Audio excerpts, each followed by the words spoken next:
Welcome, everyone, to another episode of the Health Made Simple Show. Today's special version. Today is a dog version, and this comes by popular demand.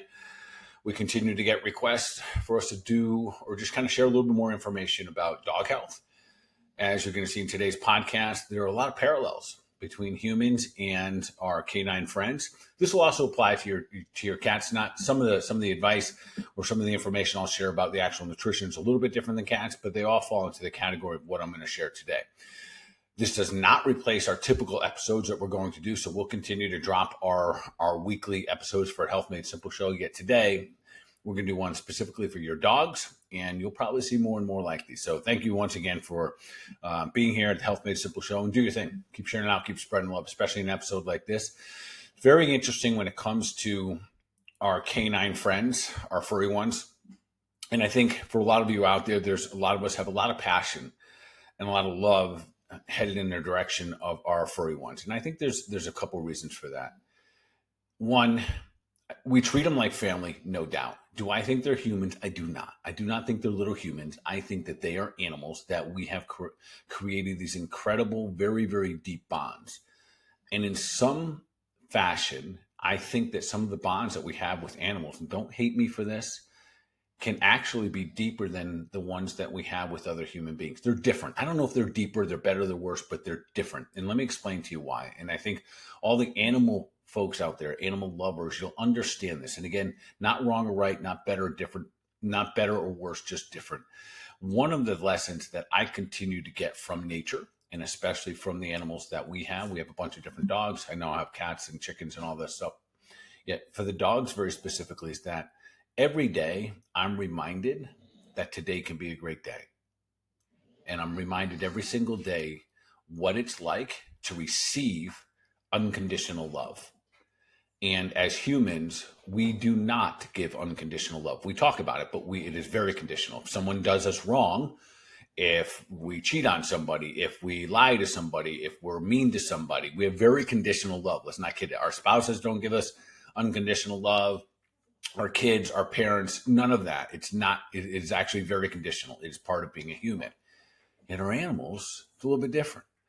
We can have the worst day in the world. We can be rude. We can ignore them. We can actually treat them very unfairly. We can treat them bad. We can, all the above. We can take our anger out them. And next thing you know, they turn around and give us unconditional love again. So for those reasons, I think some of us have found a very, very deep connection to our animals. And I love it and I applaud it. With that being said, that's why I'm doing this today. So for those of you who love your animals, at some point, and I think right now in today's culture, in today's environment, you're going to hear, just like we're seeing in the human world, we're seeing more exposure with all these changes that are taking place in the government and with RFK now participating and exposing things in health. We're going to see the same thing in dog food world, the dog pet industry, the veterinarian world, and hallelujah, I'm applauding it 100%. It's been a long time coming, and unfortunately, I would say that everything that you are hearing about our healthcare system, about our food system, about the manipulations and the biases and the deceit and all of the stuff you're hearing, it's worse in the dog food world. And that's why I'm here today. So I'm going to share some of that stuff, and I'll also, to the light side of that there's a lot of great men and women in the profession, in the industry. Some have titles that are say that before their name, like doctors and stuff, and some don't.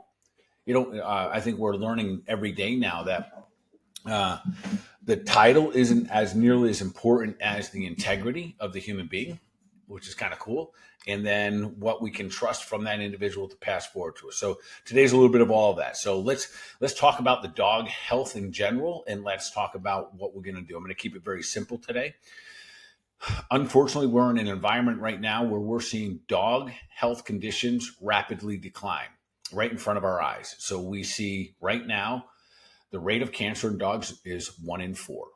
Yep, 1 in 4. Now, I'm no longer 20. I'm in my 5th plus decade of life. When we've had in my family, we've had dogs our entire lives, ranging anywhere from 1 dog on a low side up to 4 or 5 dogs. And now in my life, we've had as many as 10. We currently have 8. Growing up, never met a dog, never heard of a dog, never had a neighbor with a dog that ever had cancer. Maybe it existed. I just never saw it. That is like us that are in our fifth generation right now. We didn't grow up knowing anybody, not some, not anybody that had autism. So it should make us just stop, pause, and go, what's going on? And recognize that there's probably a lot of things going on. There's probably a lot of concurrent environmental things, concurrent dietary things that are taking place that are weakening humans and also weakening animals. And that the answer is yes, there is. It doesn't necessarily have to have a bad guy, good guy scenario. But for those of us that are looking and paying attention and saying, okay, I'm not going to bury my head in the sand and act like this isn't happening. What can I do? That's why I'm here today, because my wife and I have learned, and we continue to learn, a lot of our lessons the hard way. We had the first dog in our lives that ever been diagnosed with cancer was our first bulldog. He was absolutely amazing. He was one of the dogs that we had in our lives that will have one of those long-term embedded lasting impressions. And I think most of you who have out there listening to this, you have a couple dogs through the course of your life that have one of those long-term embedded impressions, lasting effects on your lives. And hopefully you carry that forward and pass all that love that you had for them into the next dog and the next. Anyways, this was Angus for us. Angus was, by the time, so he lived to a little over 10, which is pretty good for a bulldog. And when he was 10, I could tell a lot of things weren't going as awesome as they once were when he was young. So I brought him to my doc, who's a dear friend of mine. Unfortunately, Dr. Bart has passed. Anyways, we went in and he was able to do a very cool diagnostic equipment. It was a video fluoroscopy, which is basically a moving X-ray. So he could take the X-ray and, kind of go over his whole body and see the whole body in live action, what's taking place and what might be in there. And I was sitting with him while we were standing at the table while he was doing this. He knew I had a health background and whatnot, and I was fascinated by this, and I was actually familiar with the video fluoroscopy. And I know how to read X-rays and all that good stuff. So I'm sitting there live as we are both observing the results of the X-ray, like we're scanning this together. And simultaneously, Doc and I both saw the same thing. There was this large mass growing in the center of my dog, Angus. He turned the unit off, and we both just sat there for a moment. And he said, yeah, well, Bart, you saw what I saw. And I remember in that moment thinking, oh my, I just saw something I didn't want to see, but I know now. And he was a 10-year-old bulldog. In that moment, so much took place and so much was going through my mind. What could I have done differently? What didn't I know? How could have I prevented that? All of those things that become real to us in those moments, kind of the self-guilt and self-blame. And then also, what am I going to do now? It was clear to me in that moment that for my 10-year-old dude, we weren't going through surgery. And Doc backed that up, and just real quickly, he said, yeah, let's not do surgery on him. He's an old timer. He probably couldn't handle the surgery. Why don't you give him the best life you can over the next X amount of time? We don't know that time frame, but it's not going to be too long. So shared the information with my wife, Kelly, and she was on board. She understood there's no way that we were going to bring our 10-year-old bulldog through a really aggressive surgery. The outcome would be 50-50. So we decided to let him live it out. But in that time, I would say that we were woken up. We were woken up to what else could we have done? What else could we have done better? And not to put ourselves in a situation of blame or guilt or anything like that. Yet that was really one of the first times we looked closely at what we were feeding our dogs. What else was causing this stuff? And so that was the first time we looked at, hey, maybe this big bag of dry kibble that lasts on the shelf for months at a time, maybe this big bag of dry stuff that he eats every single day for years upon years isn't the best for him. And that's where we started. We started saying, what else could we give him? What else could we learn? And that started off, that was the moment that things changed for us. That is when we decided to do our own homework. And for those of you that have been in those scenarios, whether it be for your personal lives or your family's lives, the level of homework that you start doing overnight, you go from 0 to like 80 on the education scale real fast. And that is why, if you've listened to any of my podcasts, I don't necessarily care your degree. I care about where you've been and where you're trying to go. And that often determines the level of deep dive that you do for your personal information. So for all of you out there, don't discount the amount of information that you've learned over the years. And today is hopefully going to validate some of the directions that I'm going to encourage you to move into when it comes to just the foundations, the most prevalent, the most important part of feeding our canine friends. The most important part for their overall health is their diet.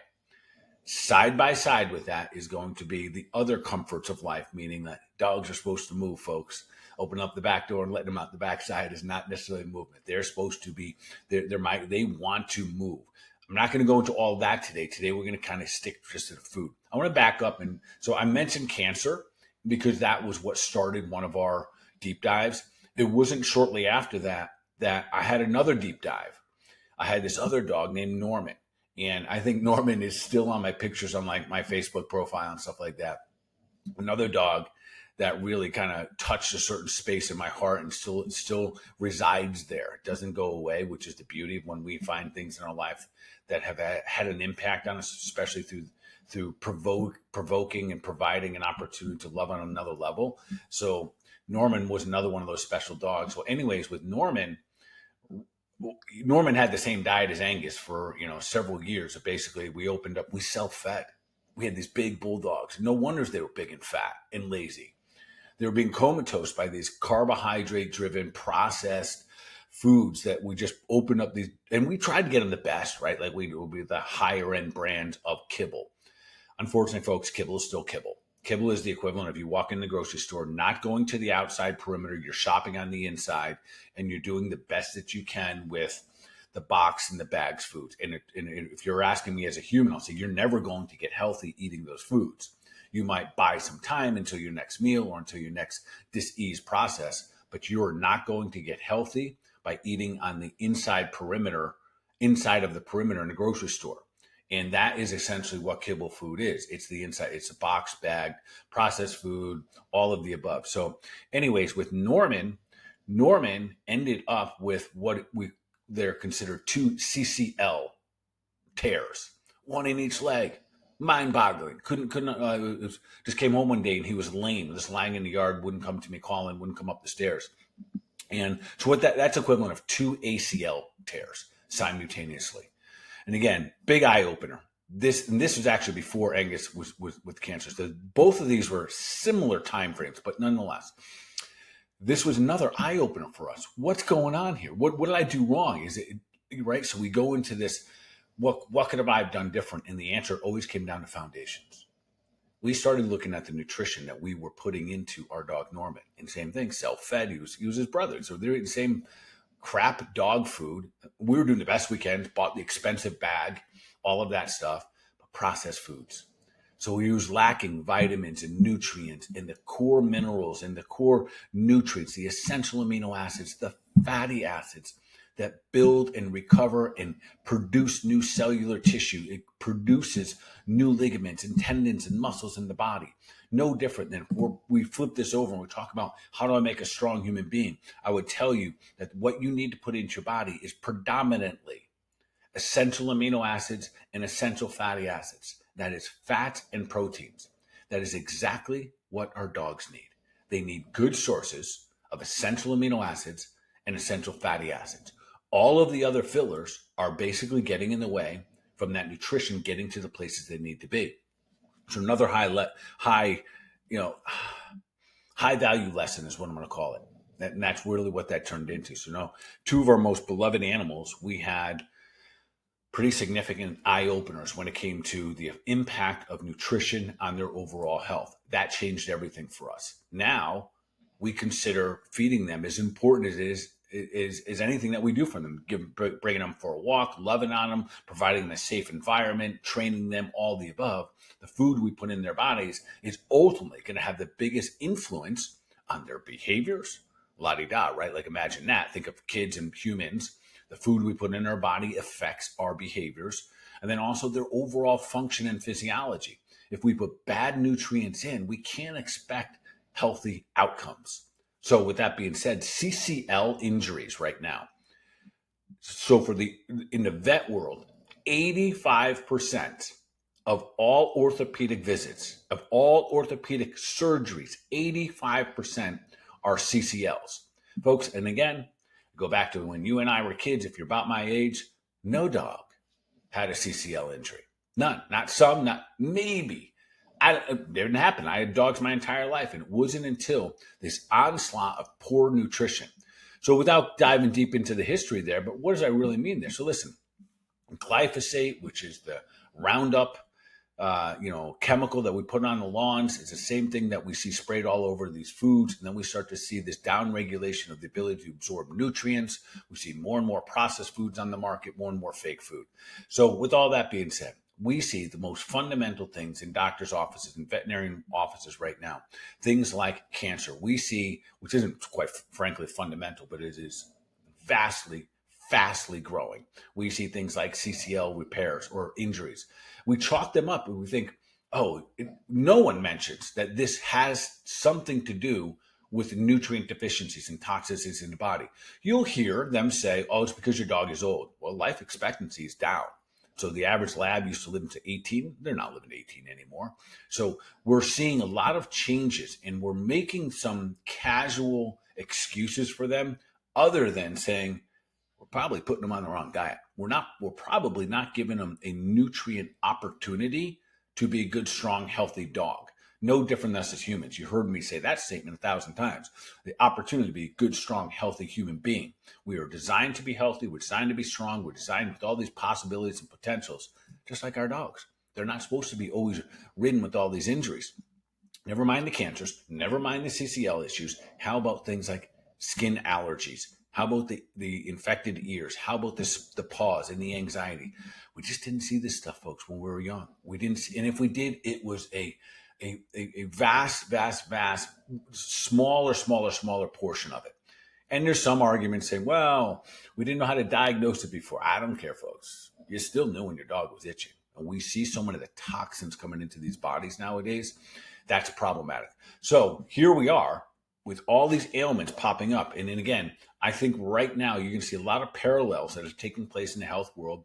Things are going to get exposed. And with exposure often comes confusion. So that's why I'm here today, to try to narrow down the amount of confusion, because confusion often causes a stalemate in action, and we don't want that to happen. I want you to be ready and prepared to take massive action with your animals, and so they can be healthy, strong, live long, live the amazing opportunities and potential that they have in their lives, and continue to fulfill their relationship with you, quite frankly. All right, so with all that being said, one of the challenges we have out there is that the veterinarian world, the primary nutritional resources that they use, the advice that they give, and listen, I'm globally putting them all into one category, and that's not the scenario, and I'm not frowning upon them, but what I am saying is that this is the general advice they give. Even my veterinarian friends that we have conversations, they'll say, just like the medical doctors in the real world here, listen, I don't have enemies out there. I have a lot of medical doctor friends and a lot of veterinarian friends. When we get to the topic of nutrition, and this is behind the scenes, they essentially boils down to one thing. They all say the same thing. Bart, I don't have time for that. I do not have time to teach people. And then they usually admit too, and I don't know it. Understood. They're so busy treating, down-regulating symptoms that they're playing whack-a-mole with all the other health conditions. They don't have time. So they've been provided two very simple tools. The two most common popular recommendations via vet is something called, I think it's a Science Diet by like Hills, and I'll go into that one in just a moment. And the other one I think is Purina, like Pro Plan or something like that. And I'm going to, just for fun here, I'm going to read off some of the ingredients in it. And I'm not going to go too deep dive here, but I want you to listen to these ingredients. And these are the most recommended food by your vet. So this particular one, I don't know what I'm reading out. And listen, I am not trying to beat up any, any company out there. It's not my intention here. The intention is so I won't even say the name again. I know I already mentioned it, but I'm not going to say it again. But I want you to be aware of what's in the dog foods that are being most recommended by thousands upon thousands of veterinary doctors. And again, they don't have the time or the expertise to provide good nutritional advice. So this particular product I'm looking at, which is the number one that is recommended, first ingredient is chicken. That's awesome. And it goes downhill real fast from there. Next one is rice. It's not a normal ingredient for a dog. Next one is whole grain wheat. That is not a recommendation and or part of a dog staple diet. This has glyphosate in it. This means glyphosate is registered as an antibiotic. So we're absolutely breaking down the microbiome the more they eat of this wheat, and it'll inflame their guts. So yes, dogs get leaky gut. The next one is poultry byproduct. Basically, we have no idea. This is something to do with poultry. Could be anything. Next thing is soybean meal. Next, corn gluten meal. Whole grain corn. Egg product, fish meal, natural flavors, wheat bran. Get my point here, folks. And this is the one of the top 2 recommended by our veterinarian world. And again, I'm not knocking on the vets. I'm saying that you got to take this in your own hands. That's what I'm saying. Just like I did way back in the day. So let's go to that. Let's make this simple for you. And do not guilt yourself if you've been feeding them crap. I fed my dogs crap for a long period of time. And listen, I'm also going to say this. So my wife and I now have a dog food store, and it came out of passion and need for our community and our personal passion of just wanting to help our little ones level up their potential for their health. What we've discovered is a couple things. That one, it's going to be a little bit different. If you've listened to me on the Health Made Simple podcast before, you've heard a couple things. One, I will continue to tell you these three things that are the truth about being healthy for you or for your animals or for anyone that you love. That health is inconvenient, health is often uncomfortable, and is often unfamiliar, meaning you're going to have to do things. This is not a magic pill. There's no just open a bag and self-feed. There's none of that involved. If you actually want to be healthy, you're going to have to prepare your own food. You're going to have to shop at different stores. You're going to have to pay attention to labels. You're going to have to displace short-term pleasure for long-term gains. That means pass on the piece of cake so you can be healthier longer. Same thing for your dogs and children. I almost said that would be the same application. So for our animals, very simple. We still want them to have a very, very similar diet to us as humans, especially our dogs and humans are about as similar as they get. You want them to have a whole food diet. Predominantly, it's going to be fat and protein. That's predominantly what we're looking for. So whole food. So pieces of chicken, pieces of steak, pieces of salmon, that kind of stuff. We want to make sure that there's some veggies, maybe some fruits, maybe some dried up fruits or chopped up veggies, not a ton of them. It's not supposed to be 50-50. And animals, especially dogs, they are not vegetarians. No chance of that. And we don't want crap in their diet. Now, there's a couple routes you go about this. So let's just say that you were like me and you were just feeding them a bag of kibble every month. And when that big bag ran out, you went out and got another big bag and you just dumped it into the bowl, and your dog doesn't complain, doesn't know, gets hooked on it. And in fact, when you change food, it might even show up as the dog might have a little bit change in bowel movement, as it should, right? It should make some change. With all that being said, there's slow step in this, and then there's leapfrogging it. In an ideal world, your dog will have some version of either a raw diet or a gently cooked diet. And there'll be some varieties there. And then you have some little additions. No different in your diet and my diet. We have generally an animal protein-based diet. That's general good news for us. Essential amino acids, essential fatty acids. Then you add some things. And in the dog world, we call those toppers. So there are gentle ways to just start to introduce it. You may have your foods, and there is a cost involved with all of this. I absolutely recognize that. So maybe you start with just toppers, meaning that you're putting the nutrients on top of them, on top of some of the crap food. It's at least a move in the right direction of getting your dog the nutrients. There's a little confusion out there, and I like this confusion because it's making us ask questions. In the whole food human world, and one of the conversations that comes up now is foods that are fortified, meaning that they have the vitamins put back into the food. For example, bread is fortified. Everything's bleached out, so they fortify the bread back with the vitamins, the B vitamins, etc.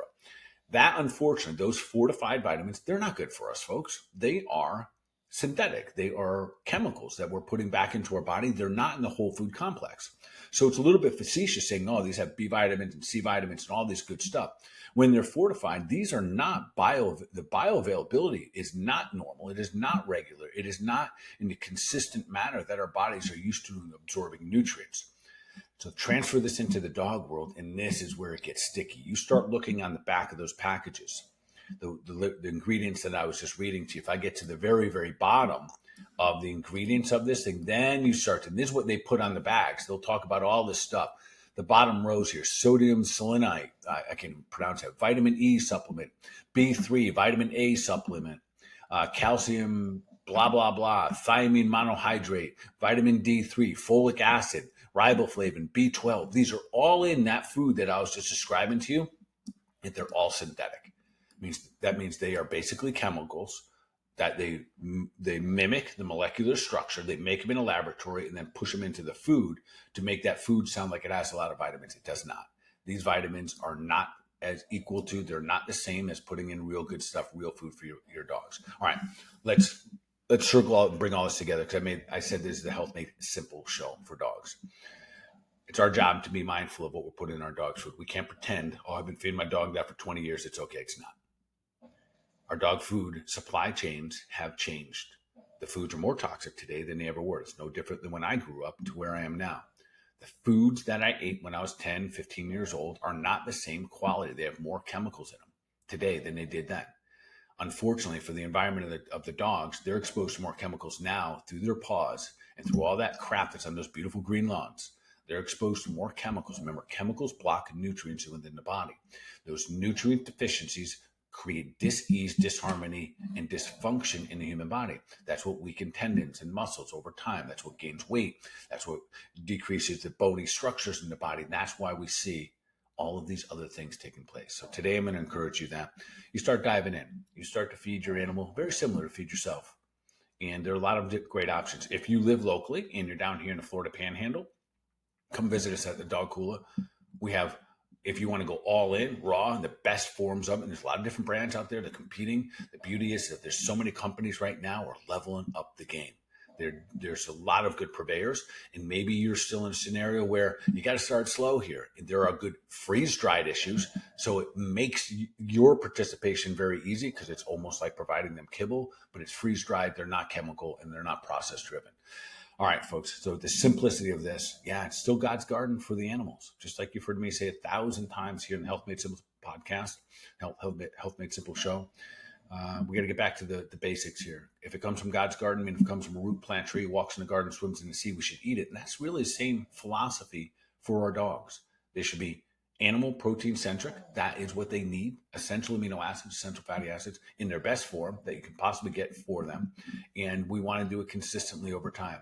With that, it gives them the best foundation for being the best version of them, humanly or doggy, possible. All right. With that being said, hopefully you have gained some information from this, in a bare minimum, to open your eyes that there's a lot going on out there, a lot behind the scenes, and sometimes we're not getting the full picture. And I do believe that the parallels for human health, dog health, and many other things over this next 12 months and a couple of years to come is going to be exposed wide open. And what do we need to do with that exposure? What do we need to do with that information? We have to bring it in, let it land somewhere, and prepare to take action. And today's all about taking action. For your first step is to, how can you level up how you're feeding your dog just a little bit? All right, folks, with that being said, thanks for being here again for another episode of the Health Made Simple show. Make sure you're taking deliberate action for your mind, your body, overall wellness, and do the best that you can for that little furry friend of yours that gives you unconditional love. Give some back. All right. Peace out.